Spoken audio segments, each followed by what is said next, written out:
আজকে ইংরেজি বছরের শেষ জুমা 2024 যাচ্ছে না, বরং জীবন থেকে 3,15,00,000 বেশি সেকেন্ড চলে যাচ্ছে, চলে গেছে। আমরা বড় আফসোসের সাথে বলি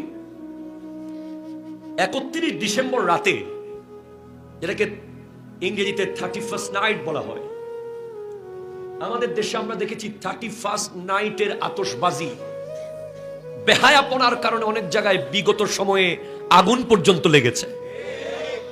অনেক মানুষ ক্ষতিগ্রস্ত হয়েছে, অনেক মানুষের প্রাণহানি হয়েছে, অনেক মানুষের জীবনহানি, জীবনের উপরে আঘাত এসেছে। সবচেয়ে বড় আঘাত, জীবনের উপরে আঘাত তো সবার আসবে, যেমনে করেই হোক। কেউ হয়তো এভাবে মরবে, কেউ হয়তো ওভাবে মরবে, কিন্তু ঈমানের উপরে আঘাত, আমলের উপরে আঘাত যখন আসে, সেই আঘাতের কোনো ওষুধ নাই। 31st